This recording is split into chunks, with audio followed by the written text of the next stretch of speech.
जय हिंद प्यारे बच्चों। Welcome to Bharatvarsh classes. तो आज हम लोग करेंगे कक्षा 8वीं विज्ञान पाठ्य पुस्तक विज्ञान एवं प्रौद्योगिकी में अध्याय 9 के प्रश्नोत्तर। अध्याय 9 का नाम है प्रकाश। आपको इस वीडियो में प्रश्न संख्या 1 से लेकर प्रश्न संख्या 29 तक सभी प्रश्नों के हल मिल जाएंगे। तो चलिए प्रारंभ करते हैं। प्रश्न संख्या 1 है, खाली स्थान को भरिए। पहला है आपतन कोण रिक्त स्थान कोण के बराबर होता है। तो यहाँ पे हम लोग भरेंगे परावर्तन कोण। क्या भरेंगे? परावर्तन कोण। आपतन कोण परावर्तन कोण के बराबर होता है। दूसरा प्रश्न है, एक व्यक्ति दर्पण से 1 मीटर की दूरी पर है, वह अपने प्रतिबिंब से रिक्त स्थान मीटर की दूरी पर है। तो जितनी दूरी पर दर्पण से व्यक्ति है उतनी ही दूरी पर वह प्रतिबिंब से होगा।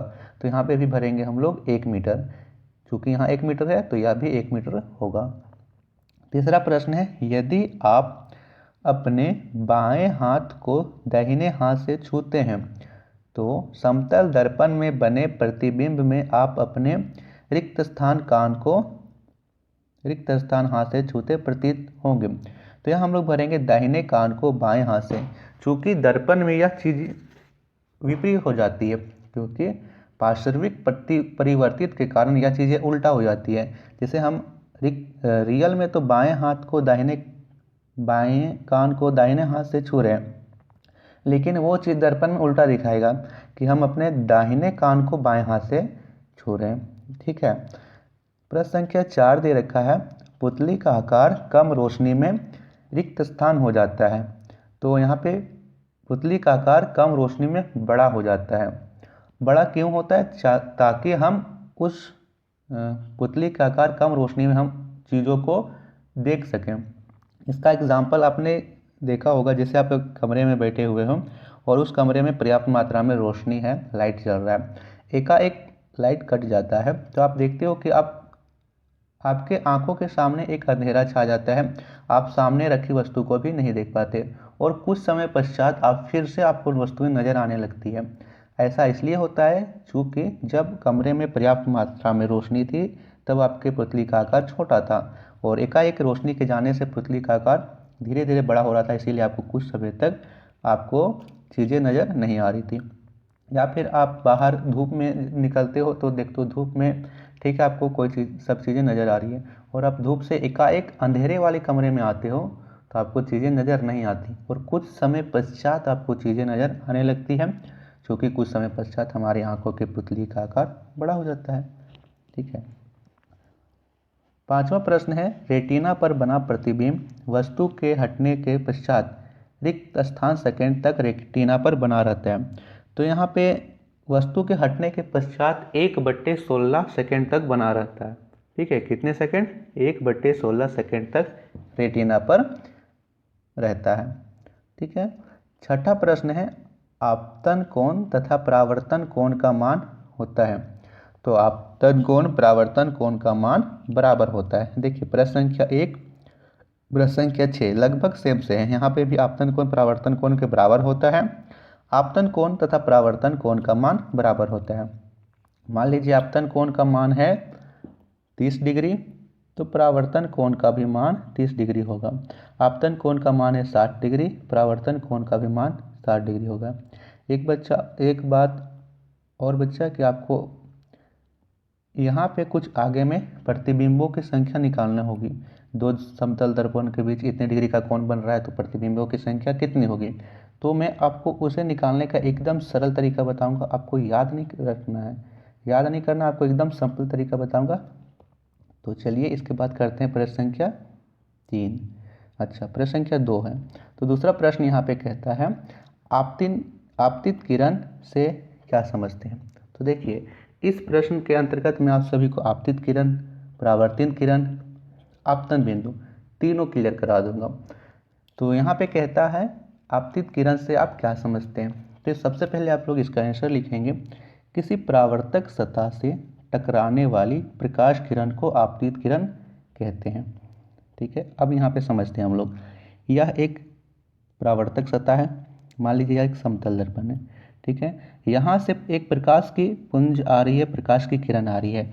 अब यह प्रकाश की किरण समतल दर्पण के सतह से टकराएगी तो यहाँ से यह टकरा रही है तो इसे हम लोग बोलते हैं आपतित किरण। इस किरण का क्या नाम है? इस किरण का नाम है आपतित किरण। क्लियर?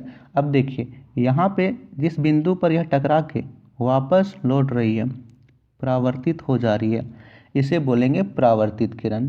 आपतित किरण जो आ रही है यहाँ से टकरा कर जो लौट रही है उसे बोलेंगे परावर्तित किरण। ये चीज़ आपको क्लियर हुई? परावर्तित किरण। अब नेक्स्ट, यहाँ पे जिस बिंदु पर आपतित किरण, परावर्तित किरण स्थित होते हैं उसे बोलते हैं आपतन बिंदु। क्या बोलते हैं बच्चा? आपतन बिंदु बोलते हैं। आपतित किरण, परावर्तित किरण तथा इन दोनों के बीच डाला गया लंब, या मैंने लंब डाला, ये तीनों एक ही तल यानी एक ही बिंदु पर स्थित होते हैं। आपतन कोण, परावर्तन कोण, इन दोनों का मान हमेशा बराबर होता है। मान लीजिए इसका मान 60 डिग्री है तो इसका भी मान 60 डिग्री होगा। इसका मान 30 डिग्री है तो इसका भी मान 30 डिग्री होगा। प्रश्न संख्या 3 को करते हैं। तो 3 प्रश्न इसी से रिलेटेड है। तीसरा प्रश्न, परावर्तित किरण से आप क्या समझते हैं? तो हमने अभी देखा कि सतह के परावर्तन के पश्चात वापस आने वाली किरण को परावर्तित किरण कहते हैं। यह परावर्तक सतह से टकराने के बाद जो किरण इधर लौट रही है, वापस आ रही है, उसे बोलते हैं परावर्तित किरण। ये चीज़ आपको लिख लेना है बच्चा। चौथा प्रश्न यहाँ पे है, आपतन बिंदु से आप क्या समझते हैं? तो आपतन बिंदु से क्या समझते हैं, क्या लिखेंगे हम लोग? किसी समतल दर्पण में जिस बिंदु पर किरणें आपतित होती है उसे आपतन बिंदु कहते हैं। ठीक है, जिस बिंदु पर किरणें आपतित हो रही है, यानी यहाँ पे आपतित किरण आ रही है, यहाँ से टकरा के परावर्तित किरण जा रही है, तो जिस बिंदु पर यह घटना हो रही है उसे बोलते हैं आपतन बिंदु। ठीक है, ये चीज़ आपको ध्यान रखना है। पांचवा प्रश्न करते हैं। पांचवा प्रश्न कहता है, एक प्रकाश किरण समतल दर्पण पर 60 डिग्री के कोण पर आपतित होती है, परावर्तन कोण का मान क्या होगा? तो देखिए जितना मान आपतित हो रही है उतना ही मान परावर्तन कोण का होगा, क्योंकि आपतित किरण और परावर्तित किरण इन दोनों का द्वारा बनाए गए कोणों का मान बराबर होता है। आपतन कोण और परावर्तन कोण का मान बराबर होता है। तो आपतन कोण का मान दिया हुआ यहाँ पे 60 डिग्री, तो परावर्तन कोण का भी मान 60 डिग्री ही होगा। आंसर क्या लिखेंगे हम लोग? 60 डिग्री। प्रश्न संख्या 6 यहाँ पे दे रखा है, अगर दो समतल दर्पण 90 डिग्री के कोण पर रखे हों तो उनके बीच रखे वस्तु के प्रतिबिंब की संख्या कितनी होगी? तो यहाँ पे आंसर पहले लिख लीजिए 3। अब आप लोग का क्वेश्चन होना चाहिए कि 3 कैसे आया। ठीक है, मैंने जैसे लिखाया है 3 आंसर होगा, तो 3 कैसे होगा? देखिए बच्चा, यहाँ पे प्रतिबिंब की संख्या निकालने का सूत्र होता है 360 भागा थीटा माइनस 1। ठीक है, क्या होता है आप लोग नोट कीजिए, 360 भागा थीटा माइनस 1।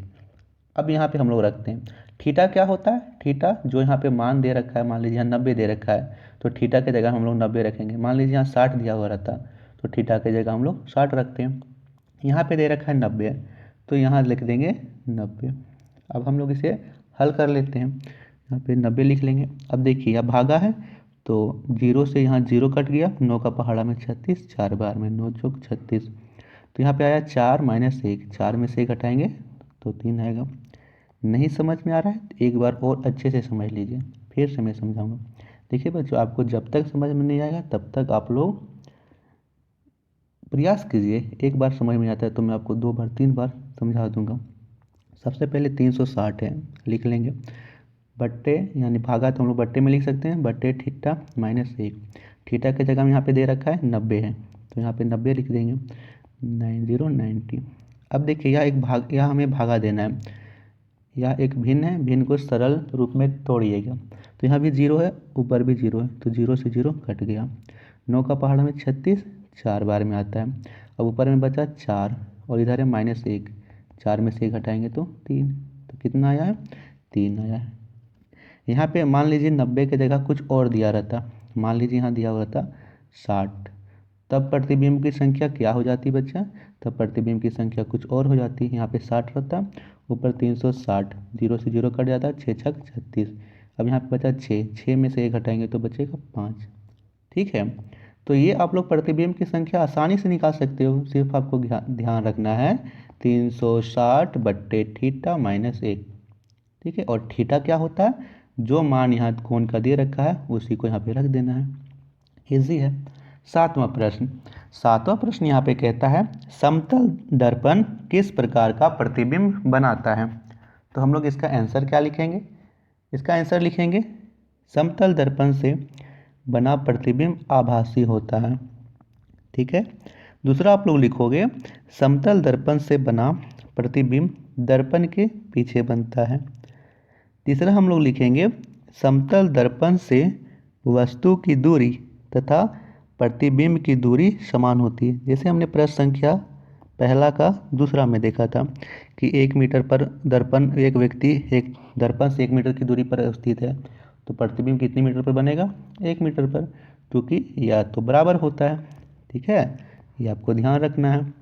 इसके बाद चौथा है प्रतिबिंब का आकार वस्तु के आकार के बराबर होता है। जितनी बड़ी वस्तु है प्रतिबिंब भी उतना ही बड़ा होगा।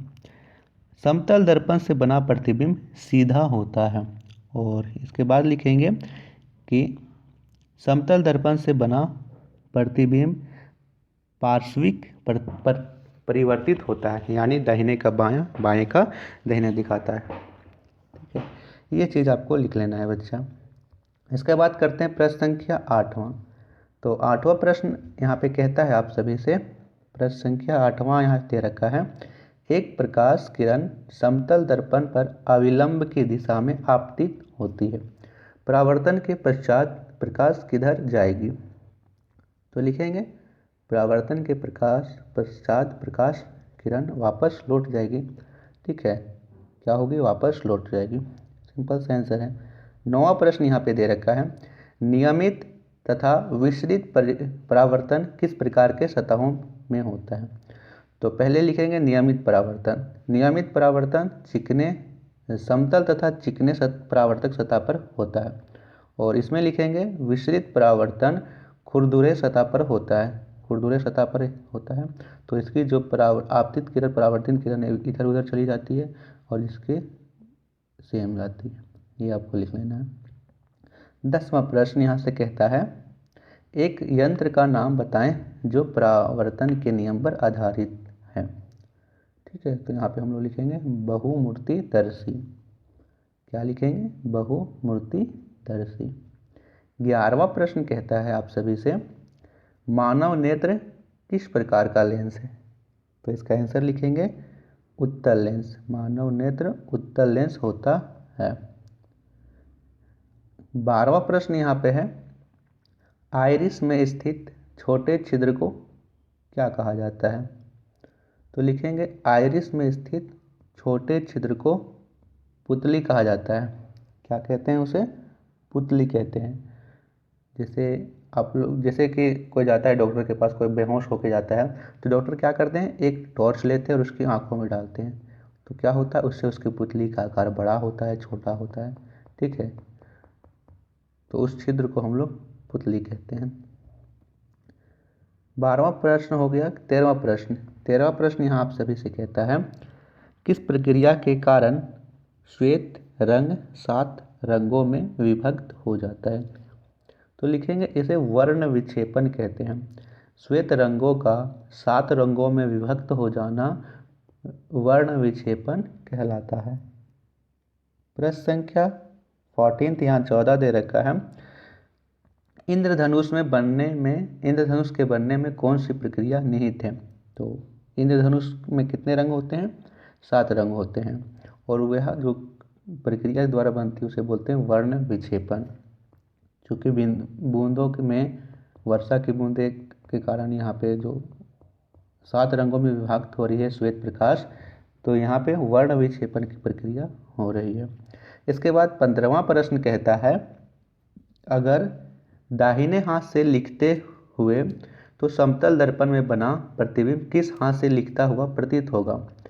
तो लिखेंगे समतल दर्पण में बना प्रतिबिंब बाएं हाथ से लिखता प्रतीत होगा, क्योंकि समतल दर्पण बाएं का दाएं, दाएं का बायां दिखलाता है। ठीक है, एकदम छोटा छोटा आंसर है, आप लोग इसे आराम से पढ़ सकते हो, याद भी रख सकते हो। जब श्वेत प्रकाश को कांच की पट्टी से गुजरने दिया जाता है तो क्या होता है? तो क्या होगा? वो 7 रंगों में विभक्त हो जाएगी।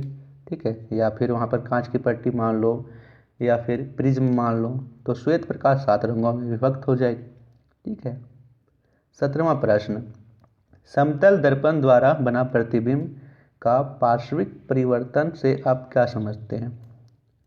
तो यहाँ पे क्या होगा कि पार्श्विक परिवर्तन से तात्पर्य है समतल दर्पण में बना प्रतिबिंब दाहिने का बायां तथा बाएं का दाहिना दिखाता है।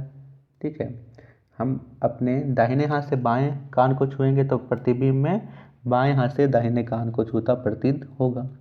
यही होता है पार्श्विक परिवर्तन। 18वां प्रश्न करते हैं। 18वां प्रश्न यहाँ से कहता है, मानव नेत्र का चित्र बनाकर उसके विभिन्न भागों को लिखें। तो बुक में भी आपको दिया हुआ है, इसे मैंने बनाने की कोशिश की है, उतना अच्छा तो नहीं बन पाया है, लेकिन समझाने के लिए मैंने यहाँ पे बनाया है कि यह एक मानव नेत्र है। उत्तल लेंस होता है, यहाँ पे लगा हुआ होता है, आइरिस, कॉर्निया और यह रहा रेटिना, दृक् तंत्रिका इसे कहते हैं। तो इसे आप लोग बना लोगे अपने कॉपी में। इसके बाद प्रश्न संख्या 19वां करते हैं। 19वां प्रश्न यहाँ से कहता है, प्रिज्म से होकर गुजरने वाले श्वेत प्रकाश का विक्षेपण दिखलाएं। तो देखिए यहाँ मैंने किया है कि यह एक प्रिज्म है, प्रिज्म से श्वेत प्रकाश यहाँ से गुजर रही है। तो देखिए लाल, नारंगी, पीला, हरा, नीला, आसमानी और यहाँ पे है बैंगनी। तो कुल मिलाकर यहाँ पे 7 रंगों में यह विभक्त हो रही है और इसे ही हम लोग बोलते हैं वर्ण विक्षेपण। यह क्रिया आपको इंद्रधनुष में भी देखने को मिलती है, वर्ण विक्षेपण कहते हैं। प्रश्न संख्या 20वां यहाँ से करते हैं, 2 प्रकार के परावर्तन का नाम बताएं, उनमें कौन सा परावर्तन वस्तु का साफ प्रतिबिंब बनाता है? तो लिखेंगे प्रतिबंध बनाता है, नहीं प्रतिबिंब होगा यहाँ पे। प्रश्न यहाँ पे टाइपिंग थोड़ा सा है, प्रतिबिंब बनाता है। तो लिखेंगे 2 प्रकार के परावर्तन, नियमित तथा विसरित परावर्तन। नियमित परावर्तन वस्तु का साफ प्रतिबिंब बनाता है। क्योंकि यह नियमित परावर्तन चिकने तथा समतल सतह पर होता है, इसलिए यह साफ बनाता है। विसरित परावर्तन खुरदुरे सतह पर होता है, इसलिए यह हल्का धुंधला प्रतिबिंब बनाता है। 21वां प्रश्न है, अगर 2 समतल दर्पणों के बीच का कोण निम्नलिखित हो तो प्रतिबिंब की संख्या बताएं। तो देखिए पहले तो है 0 डिग्री। हमने देखा था इस टाइप के प्रश्न को प्रश्न संख्या 4 या फिर 5 में जो भी था, उसमें हमने देखा था कि 90 डिग्री का था तो बना था उसमें 3 प्रतिबिंब। यहाँ पे 0 डिग्री, तो सूत्र होता है 360 बट्टे थीटा माइनस 1। तो 360 बट्टे 0 माइनस 1, तो यहाँ पे क्या होगा, यह अनंत होगा। ठीक है, इनफाइनाइट पहला का। दूसरा यहाँ पे दिया हुआ है 30 डिग्री, तो 360 का 360 लिखिए इसे। नीचे थीटा, थीटा की जगह हम लोग क्या लिखेंगे, थीटा की जगह में लिखेंगे 30, तो 30 लिख लेंगे।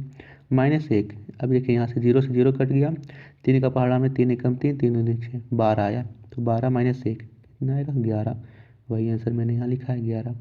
तीसरा यहाँ दे रखा है 60 डिग्री, तो 60 डिग्री को तो हमने किया था।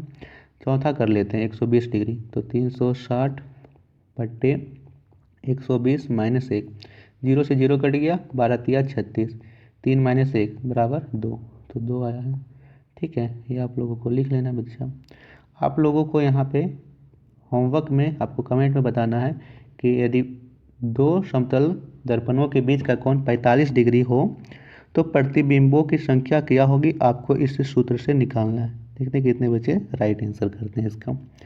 22वां प्रश्न यहाँ कहता है, श्वेत प्रकाश 7 रंगों का मिश्रण है, इसे किस प्रकार दर्शा सकते हैं?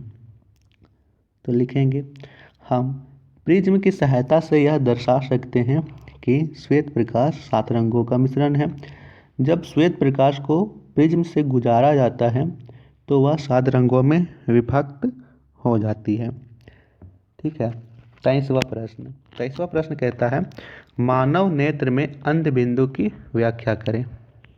तो लिखेंगे दृक् तंत्रिका तथा रेटिना की संधि पर जहाँ कोई तंत्रिका कोशिका नहीं होती तथा वहाँ कोई प्रतिबिंब नहीं बनता उसे अंधबिंदु कहते हैं। फिर से पढ़ लेते हैं। दृक् तंत्रिकाओं तथा रेटिना की संधि पर जहाँ कोई तंत्रिका कोशिका नहीं होती तथा वहाँ कोई प्रतिबिंब नहीं बनता उसे अंधबिंदु कहते हैं। 24वां प्रश्न है, प्रश्न संख्या 24 यहाँ दे रखा है। मानव नेत्र के रेटिना पर कितने प्रकार की कोशिकाएं होती हैं? तो लिखेंगे रेटिना अनेक प्रकार की तंत्रिका कोशिकाओं से बना होता है। यहाँ अनेक प्रकार की कोशिकाएं होती है। 25वां प्रश्न यहाँ पे है, पेरिस्कोप की संरचना का वर्णन कीजिए। तो पेरिस्कोप का जो चित्र है आपके बुक में दिया हुआ है, तो चित्र आप लोग वहाँ से बना लीजिएगा। यहाँ पे आप लोग लिखिएगा इसमें, पेरिस्कोप एक ऐसा प्रकाशीय यंत्र है जो वैसे वस्तु को भी दृश्यमान करती है जो दृष्टि रेखा पर स्थित ना हो। यह समतल दर्पण से प्रकाश के परावर्तन के सिद्धांत पर आधारित है। इसका आंसर लिख लेंगे और चित्र आप लोग बुक से बनाइएगा। 26वां प्रश्न यहाँ पे है, क्लाइडोस्कोप की संरचना का वर्णन करें। लिखेंगे इसमें, क्लाइडोस्कोप वह यंत्र है जो कांच की रंगीन टुकड़ों का बहुलित परावर्तन के कारण सुंदर पैटर्न बनाता है। 27वां प्रश्न, समतल दर्पण से परावर्तन को दर्शाएं तथा परावर्तन के नियमों का उल्लेख करें। तो लिखेंगे, परावर्तन के 2 नियम हैं। पहला, आपतन कोण परावर्तन कोण के बराबर होता है। दूसरा, आपतित किरण परावर्तित किरण तथा परावर्तन बिंदु पर खींचा गया अभिलंब एक ही तल में स्थित होते हैं। 2 पॉइंट लिख लेना है और ये दोनों पॉइंट मैंने आपको 2 से 3 बार बताया, तो आप लोगों को ये चीज़ याद भी हो गया होगा। 28वां प्रश्न यहाँ पे दे रखा है, नियमित तथा विसरित परावर्तन को एक चित्र के द्वारा दर्शाएं एवं उनमें अंतर स्पष्ट करें। तो यहाँ पे नियमित परावर्तन जो चिकने तथा समतल सतह पर है, विसरित परावर्तन जो खुरदुरे सतह पर होता है। देखिए यहाँ पे नियमित परावर्तन में ये जो है सेम है, लेकिन यहाँ पे जो किरण आ रही है आपतित किरण, उसके बाद परावर्तित किरण यहाँ से दूसरी दिशा में चली जा रही है। ठीक है, तो ये आपको लिख लेना है। इसके बाद प्रश्न संख्या 29वां,